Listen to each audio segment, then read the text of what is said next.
Hello everybody, my name is Trevor Wood and I am a member of the Washington State Scholastic Esports Association Board of Directors. The purpose of this video is to provide important information to our coaches and players regarding the WSSEA 2023 Spring season. This season we are playing League of Legends, Overwatch 2, and Smash Ultimate Team Singles. The complete rule set PDFs for these seasons are currently available in both the WSSEA Student Discord and Coaches Discord, and they are pinned in their respective channels.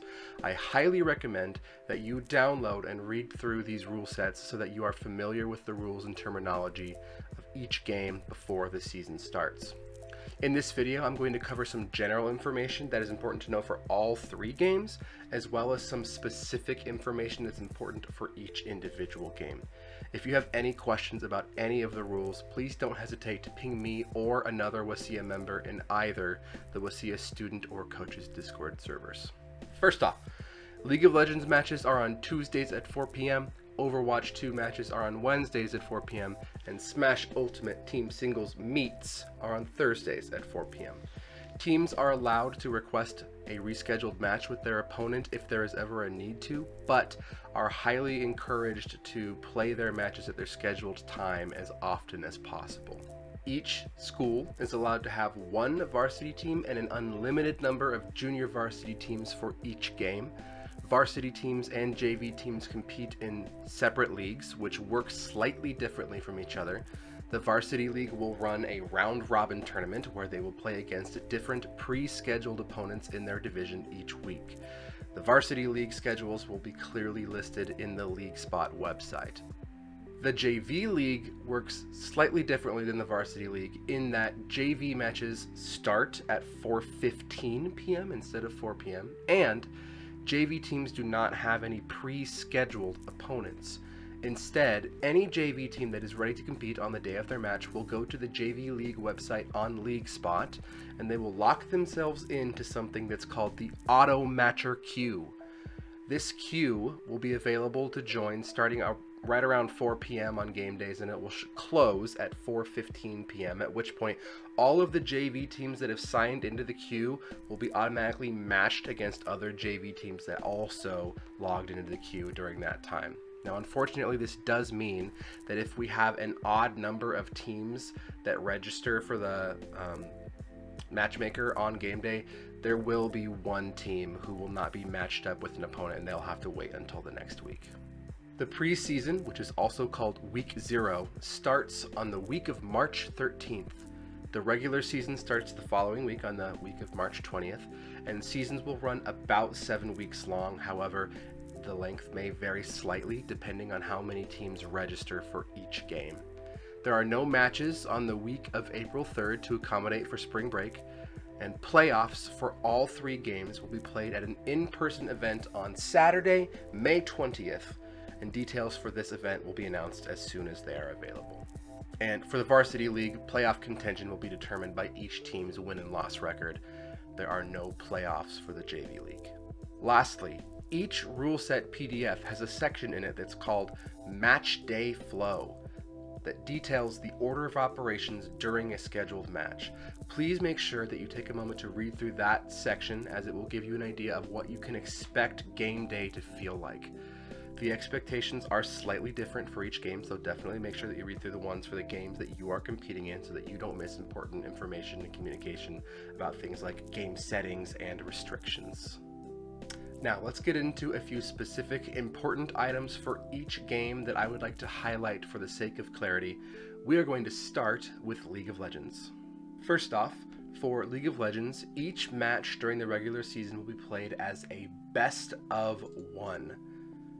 Take a look at that right here. This means that teams will be playing only one game per match. Now, WSSEA understands that this can be a little bit underwhelming, but the reality is that we simply don't have time each week to run a best of three, so we've opted to keep the regular season a best of one. However, we do intend for the playoff matches to be a best of three, so playoff matches will run longer altogether. For the Spring League season, We are also requiring that all teams have a full team each week in order to participate. That's 5 players on a team. If a varsity team cannot field a full team of 5 players on match day, they will either need to reschedule to a day where they can field 5 players, or if a reschedule isn't feasible, then that team may have to forfeit. Varsity teams, League of Legends teams, cannot play a man down. They must have all 5 people in order to participate. JV teams, if you don't have 5 people to participate, then they simply shouldn't join the league spot auto match or queue on game day. The WSSEA Spring League of Legends season will be running draft pick games, and this means that prior to any gameplay happening, teams will participate in a process that's called picks and bans. During this process, teams will take turns selecting champions for their team and banning champions for the other team. In order to make sure that this process is both competitive and fair, WSSEA is requiring all players in the league to use their main League of Legends Summoner account for any competitive matches that they play in, and you also will be required to link your main League of Legends account to your League Spot account, and that account also needs to be set to be publicly available. This will make sure that teams can scout out their opponents' profiles in order to make informed and strategic decisions during picks and bans. That rule set is listed out here. It's rather long, so please take a moment to read through it if you get the chance. I highly recommend that everybody makes sure you read through this section of the rule set, but the short version is that every player needs to make sure that the profile they share through LeagueSpot portrays accurate information. Ignoring this process or attempting to skirt this rule through things like Smurf accounts or private summoner profiles will result in the team either having to reschedule or forfeit the match if a reschedule is not feasible. Regarding setting up the game, teams can flip a coin in the WSSEA Discord servers to determine which school is going to be Team 1 and Team 2. This does affect which side starts the picks and bans phase, and it also affects what side of the map each team will play on. So there is a process in place for that. Teams are allowed to have 1 spectator for streaming and recording purposes, but any stream that is observing the game should be on a 3-minute delay. A couple other last things for League of Legends. If a new champion becomes available during the season, as is listed down here in the match restrictions, you cannot use that champion in competitive matches for the first 2 weeks after its release. After 2 weeks, though, that champion does become tournament legal. And other than that, there are no champion bans, and there are also no skin bans. You can play any skin that you would like for your champion. Alright, those are the main points for the League of Legends rules. Let's move on to Overwatch 2. Overwatch 2 teams are allowed to play 1 man down if they must, but they should always try to field a full team when they can. So if you need to have 4 players instead of 5 because somebody's unavailable, you can still play. Specific rule settings are listed in the rule sets. You can see them here. Schools can flip a coin in the WSSEA Discord to determine who will be Team 1 and who will be Team 2, which will determine whether or not the teams start on offense or defense depending on the map. Speaking of maps, there is a predetermined schedule for each map and mode that's played on each week throughout the season.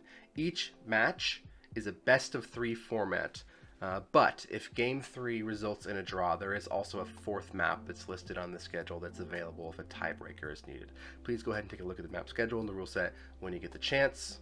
And like League of Legends, if a new champion becomes available during the season, you can't play for 2 weeks, but after that they become tournament legal, and all skins for Overwatch 2 are legal this season. Alright, we're moving on to Smash Ultimate Team Singles. Most of the rules for this season are the same as they were last year. However, there are some slight changes, so whether you were a player last year or not, definitely make sure you take a look at the rules when you can. First off, as a point of order, Smash Ultimate game days are called meets, and they are composed of 5 individual matches. This terminology is slightly different than the other games in the season, so make sure you understand the difference between them. One thing to note is because Nintendo's online services are so notoriously slow, each team is only allowed to have 2 accounts in the lobby at a time. 1 for the person who is playing, and if they would like, 1 for a spectator. Teams should only have a spectator in the lobby if that person is trying to stream or record the gameplay. Ideally, the profile that is competing is the same as the profile that is streaming. If you can do it on the same switch and in the same room, that's great. But we also know that many schools have players that are competing from home, and that may not be possible. In general, though, the goal is to keep the lobby as small as possible, because the more profiles that are attached to a battle arena lobby, the more the network gets bogged down, which can impact gameplay. Speaking of network strength, every player should do their best to make sure that their internet connection is as fast and stable as possible. Ethernet adapters are suggested if and when possible, though we know not everyone has the ability to use one. But a note, a mobile hotspot is not an appropriate substitute for a reliable internet connection.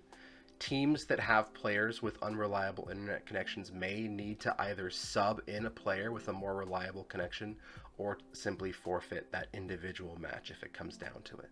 Each Smash Ultimate Team singles squad is composed of 5 players, and those 5 players should be ranked from the best, the number 1 player, to the worst, the number 5 player, and they should be ordered in that way. It's up to you to determine who goes in what spot and how you decide that, but they should be ordered in that way.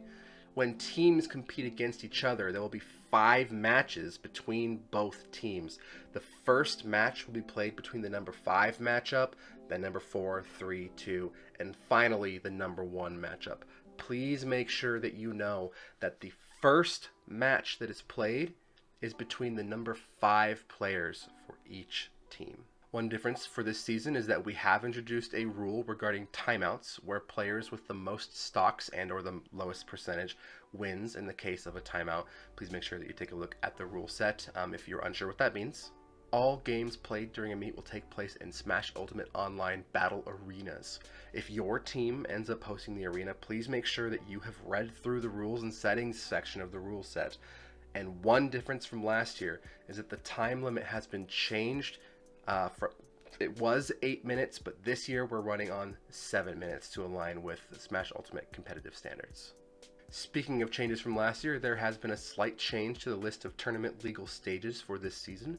The list of legal stages now only includes these ones right here. That is Battlefield, Small Battlefield, Final Destination, Pokemon Stadium 2, Kalos Pokemon League, Smashville, Town and City, and Dreamland. We are also introducing a rule to our rule set that is common in most competitive Smash tournaments that's called Dave's Stupid Rule, also called DSR. DSR simply means that in the case that a match goes to Game 3, the player who selects the stage for Game 3 cannot select a stage that they have previously won on during their match. This rule only applies to individual matches, and it does not hold over from match to match. Remember that a Smash meet has 5 different matches. The last thing to know will have to do with characters. So for Mii fighters, all Mii fighters are allowed for competitive play, but the player that uses them has to communicate which special moves they have set up. They also need to start the game, demonstrate their special moves, quit the game, and relaunch the game from scratch if they would like to use the Mii fighter. So there's a little bit of an extra process involved for those who would like to use those players. Also, if a Mii fighter's appearance is too distracting or ambiguous, the opposing player can just request that they play on the default Mii skin, and they will have to make that change. As of right now, Nintendo currently doesn't have any plans to release any new fighters, but if they do, then like League of Legends and Overwatch 2, that fighter cannot be played for the first 2 weeks after their release, after which they will become tournament legal.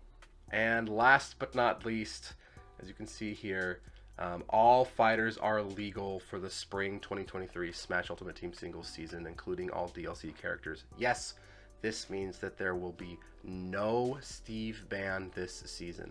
However, Washington State Scholastic Esports Association will be banning Steve going forward after this season. So unless Nintendo decides to balance Steve in the future, this may be the last WSSEA season where Steve is tournament legal. And that is it for the rules rundown. I hope this video was helpful in highlighting the most important aspects of each rule set, but like I said earlier, please take a moment to download and read through the rule set PDFs for the game that you are competing in when you get the chance. The rule sets are pinned in the WSSEA Discord servers in their respective channels, and again, if you have any questions about any of the rules, please don't hesitate to post your questions in either the WSSEA Student Discord if you're a student, or the WSSEA Coaches Discord if you are a coach. Otherwise, good luck, and let's have a good season.